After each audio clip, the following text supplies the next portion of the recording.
that we work from every time the calendar turns to a new year. The text is, teach us to number our days aright, that we may gain hearts of wisdom. So every January we do a lesson around that, around learning and growing into something greater.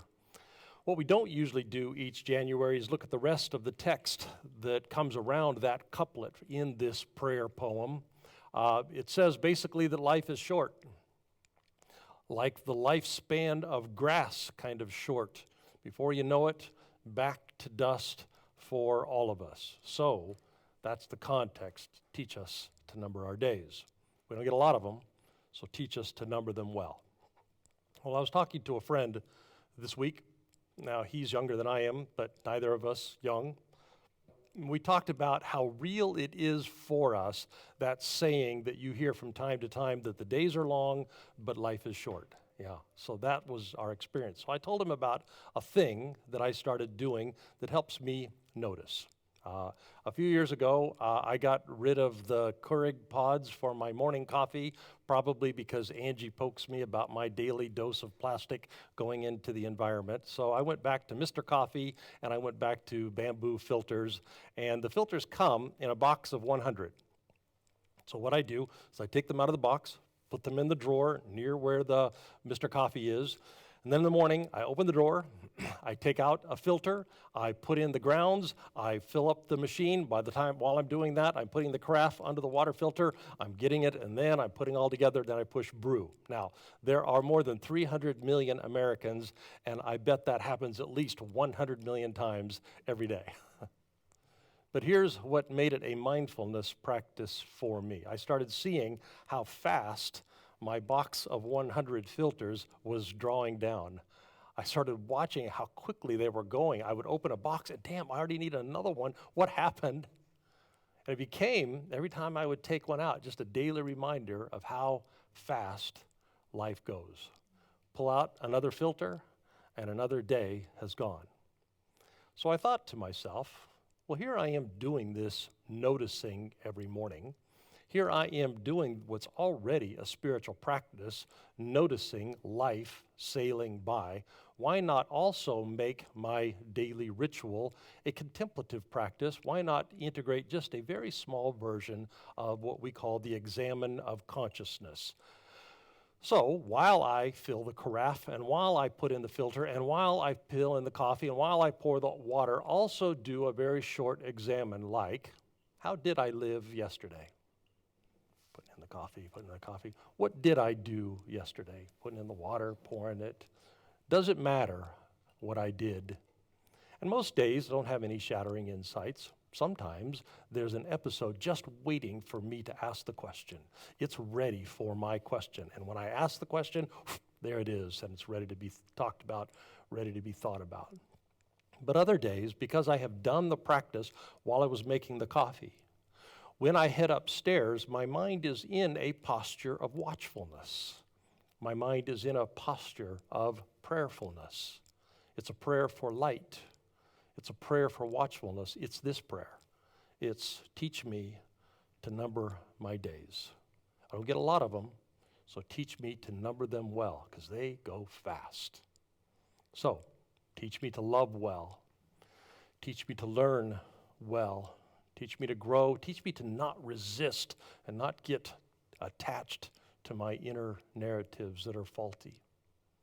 So, it's an important concept, this noticing. It's why we talk about mindfulness. It's why we talk about the contemplative practices. But let's take that concept of noticing, and today let's add a little bit of texture to it. Let's talk a little bit of how it happens, texture. Now, if you've been part of Common Thread for very long at all, you will have heard a few lessons about pain. Maybe you've heard a pithy little saying that I picked up along the way. The point of pain is not to get out of pain. The point of pain is to get out of pain what we need to get out of pain. Well, I picked that up a long time ago, and it stuck because I started to realize even early in my life that pain is an essential amino acid for growing spiritual bodies. It is an important part of how we move forward in our lives. pain is just in the mix. It's not going to be going away, but it turns out it's also an essential building block for spiritual lives.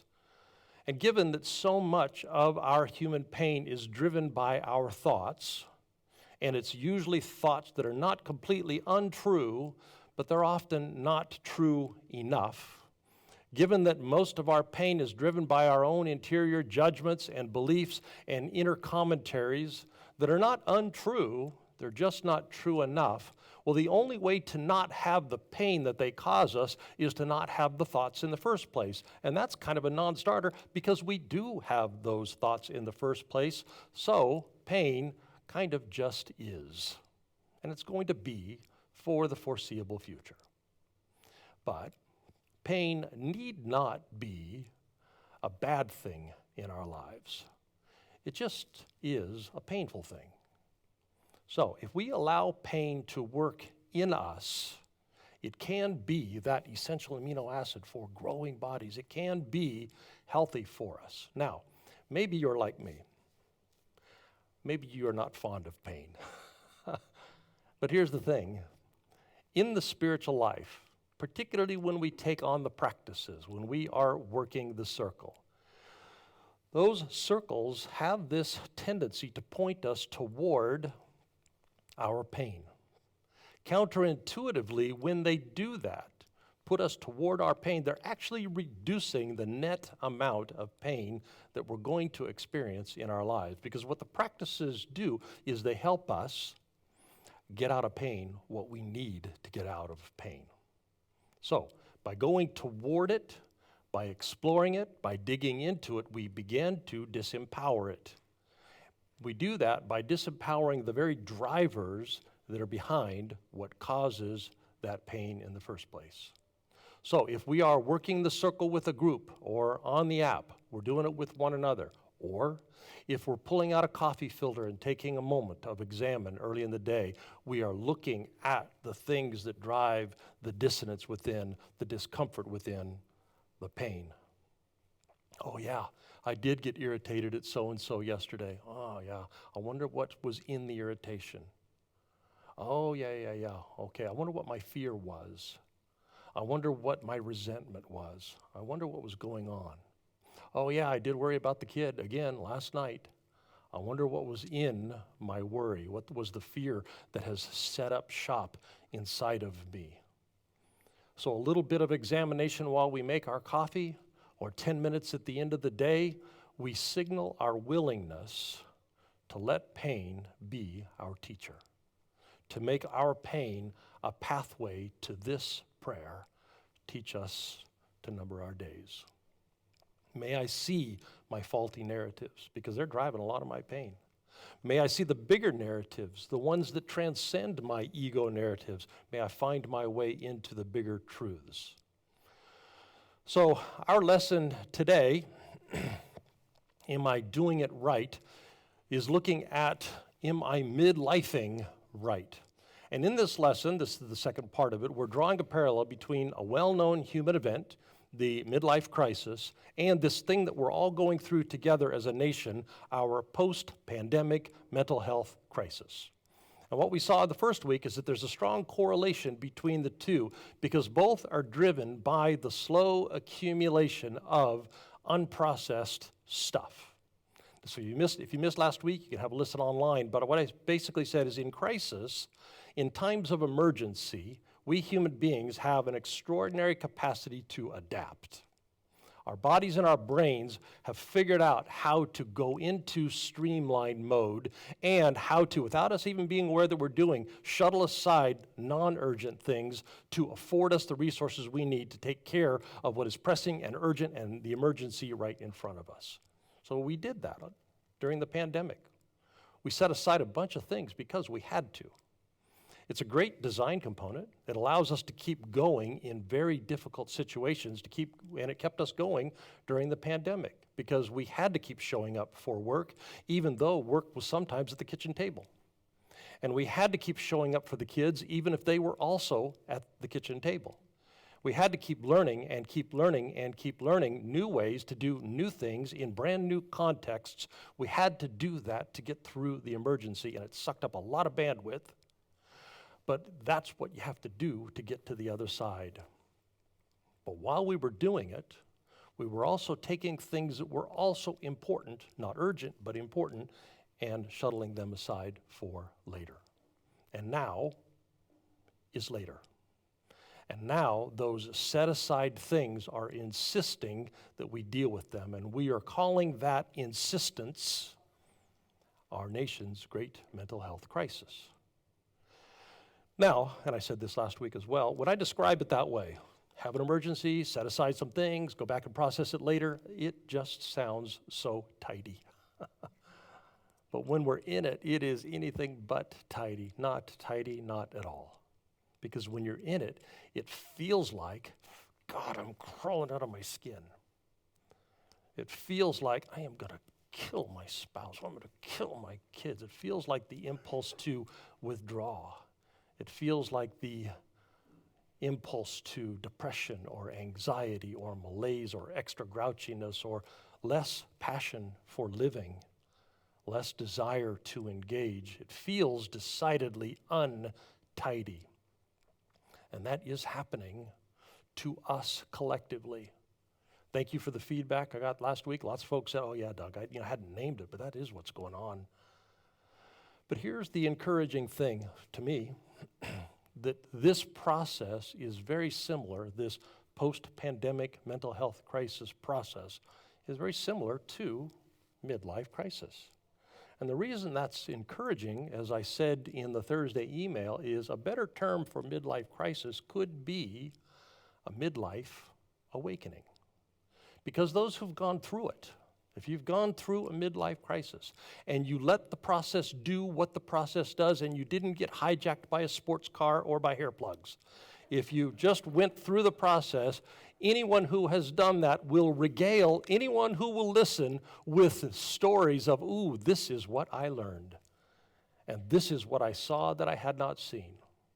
Those things that we tend to put aside in our youth, they stack up, and stack up, and stack up, and stack up, usually until about midlife.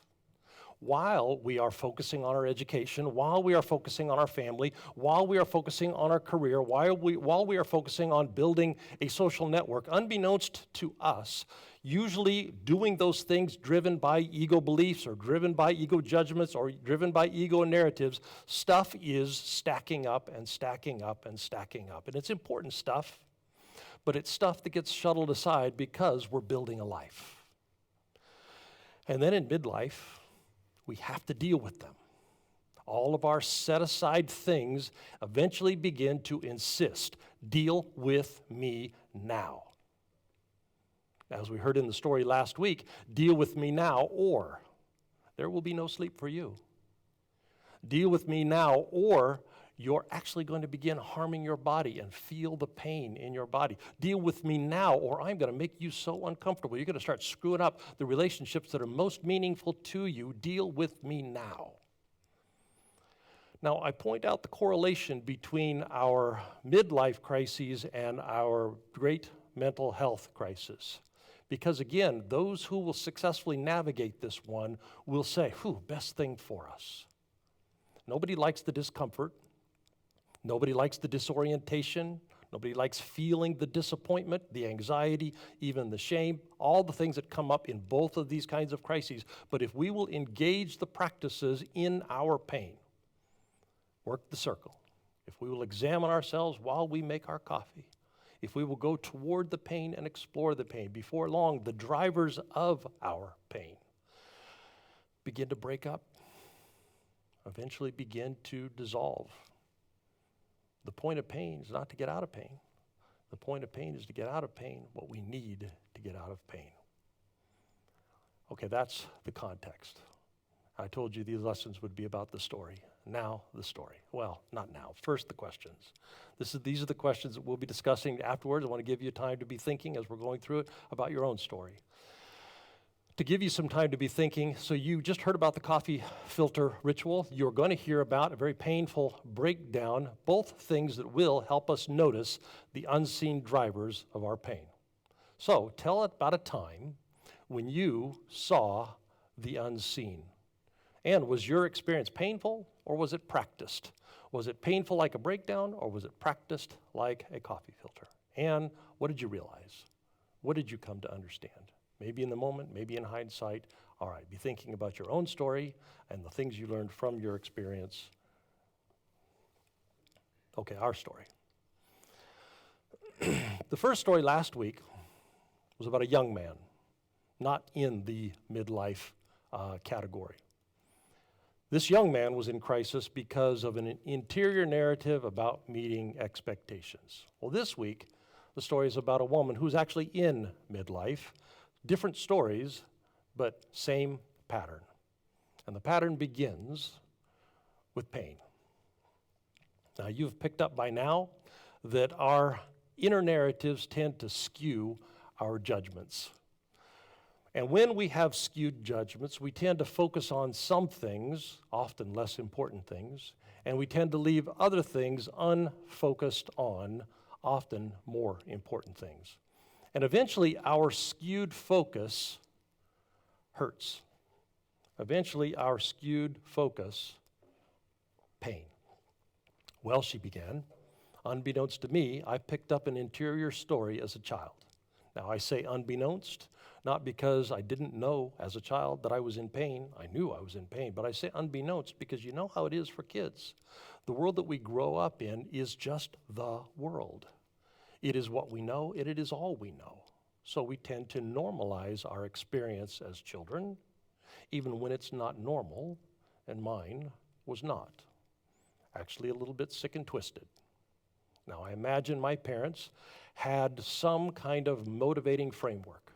I imagine they may have had a reason behind what they did. Maybe they were trying to make me a good person.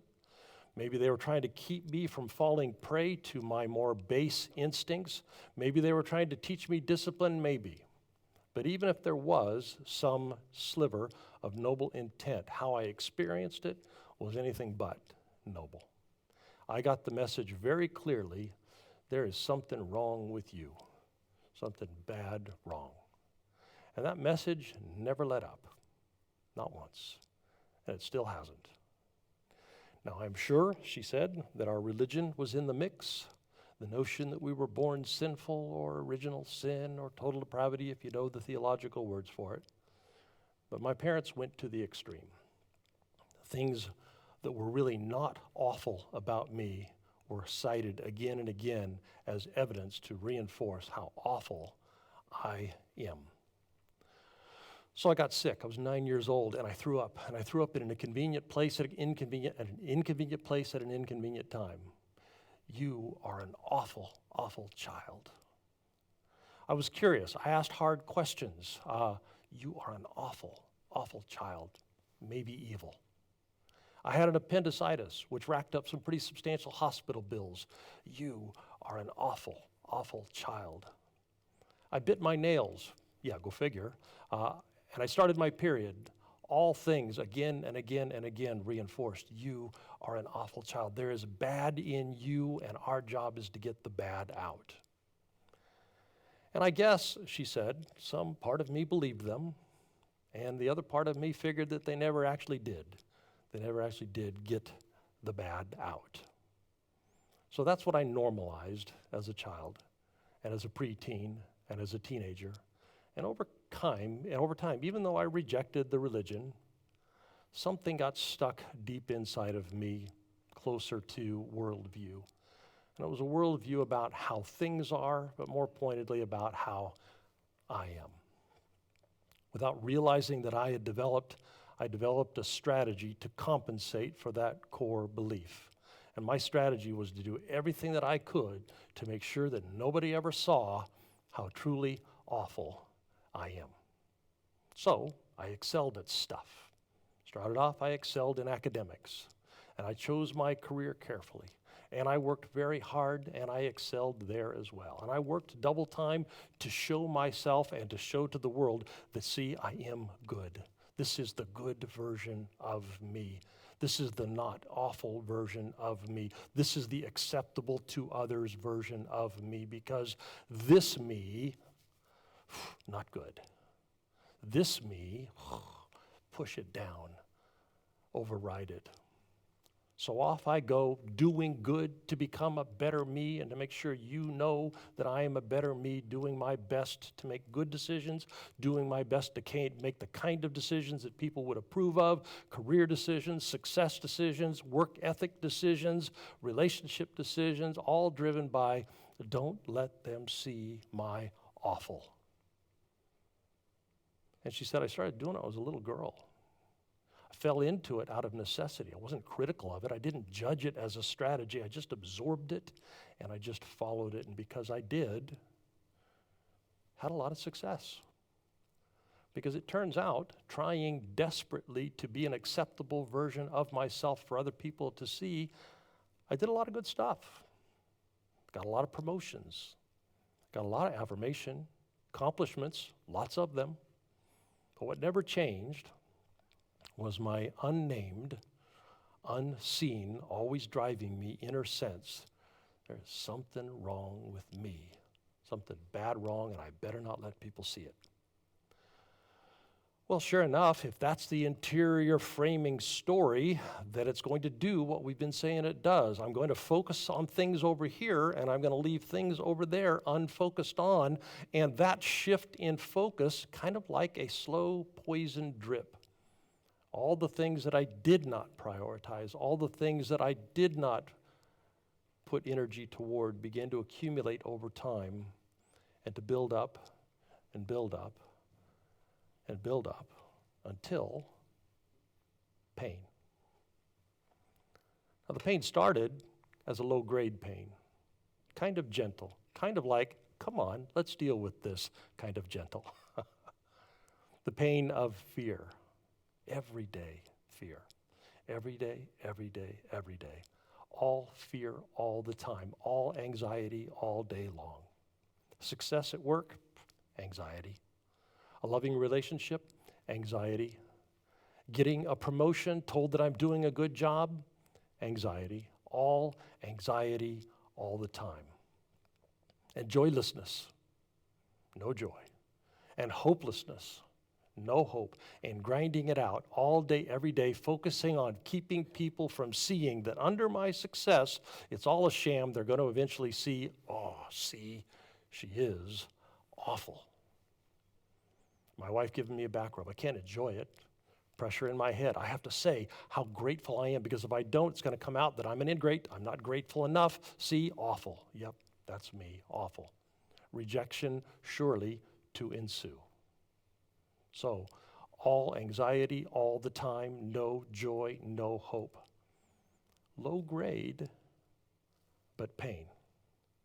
But here's the thing about ignoring, avoiding low grade pain.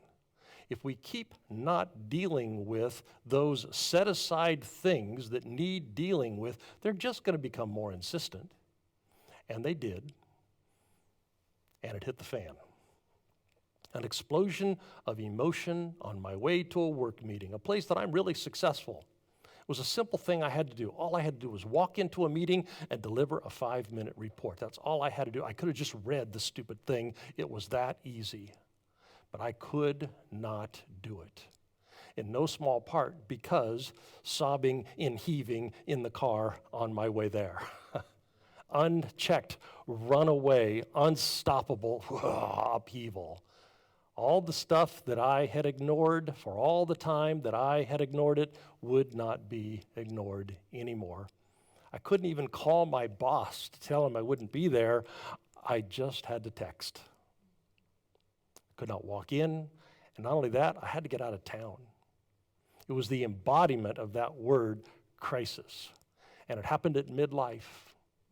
Undealt with stuff that now says, long enough.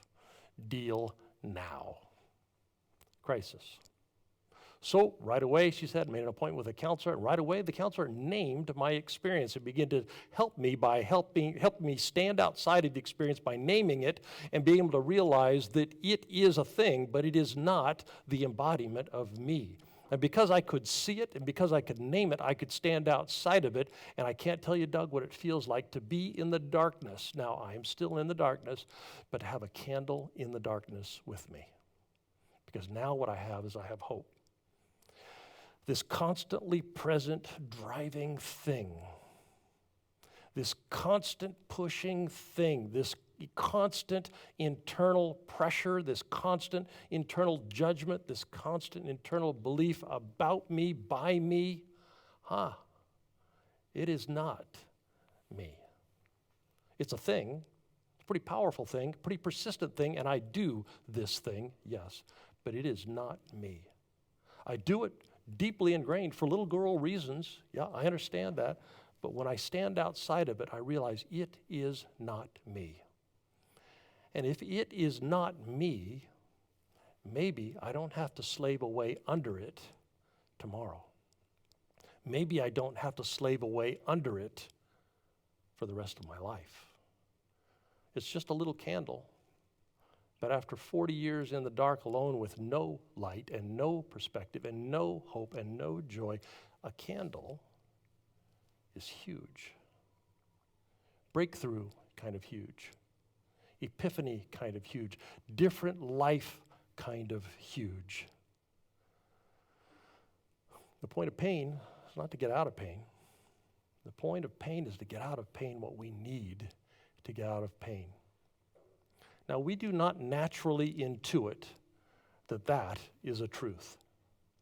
We do not naturally tend to focus on the growth that happens for us and in us while we are in pain. We don't tend to focus on the breakthroughs that are available to us in our times of difficulty and in our times of darkness. We don't have good feelings about low-grade anxiety or difficult times or fall apart and sob and heave difficult times. We don't think it's a good thing when we can't walk into a meeting and read a 5-minute report, when we have to just get out of town. We don't tend to think that weeping and gnashing of teeth is a good thing, because nobody ever tells us that that's what growth often looks like. That's what growth often looks like. What we tend to think is that the point of pain is to get the pain to stop. But if we will listen deeply during our midlife crises or during our national mental health crises, during our driven to meet unreasonable expectation crises, or driven by our low-grade anxiety, yet again today anxiety, or our falling apart in the car difficult times. Growth happens in those difficult times if we are paying attention, because that's the kind of forcefulness that it takes to rearrange our deeply habituated inner worlds. The narratives that we absorbed as little boys and as little girls. The narratives that we picked up along the way that tell us who we are and the way the world is, that are true, but not true enough. And that happens in the dark times. That happens in the painful times. And the sooner we get on board with moving toward our pain, the sooner we step into the process by which it can become a tool of growth and transformation in our lives. When things are bad, the spiritual tradition has a plan. Use that pain to trigger us into watchfulness. Use that pain to trigger us into closely paying attention, because when things are at their worst, that is what growth looks like. When things are at their worst, that's what it looks like when something old is dying off and something new and illuminating is being born. That's what growth looks like. And so, in Dwelling Divine, may we be alert to our times of malaise, our times of withdrawal, our times of disengagement, our times of irritability, listening for the interior voice that is always there to point us in the direction of better narratives, inner light narratives, the source that is deep within every one of us. Amen.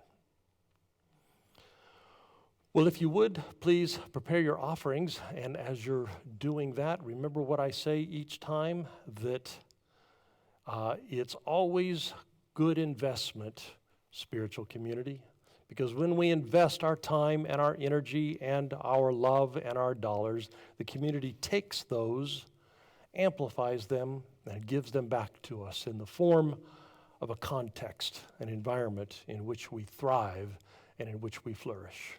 We all donate online now. It's the donate button at the top of the website, and you go there. There's lots of ways that you can do that. Now, in a moment, we're going to dismiss you all on the live stream, and we're going to work on the questions here in the room. And today is the last day of our pilot project. We're learning to do on Zoom what we do here in person. You can get the Zoom link on our website. And if you would, let us all put our hands on our heart and remember, as we go, as you go, that we are, every one of us, carriers of the indwelling divine. Love and joy and peace and patience and kindness are within us because the divine is within us. Courage and wisdom and insight, what we need is in us. And if you would, extend your other hand to our city. Let's look for opportunities to share what's already there, already in us, with the people that we live and work and go to school with, looking for opportunities to repair our world, to heal our world. Amen. God bless you all. You are dismissed. You are not dismissed. Okay, here's what we're going to do this morning. We're going to add a little feature before we form our discussions groups.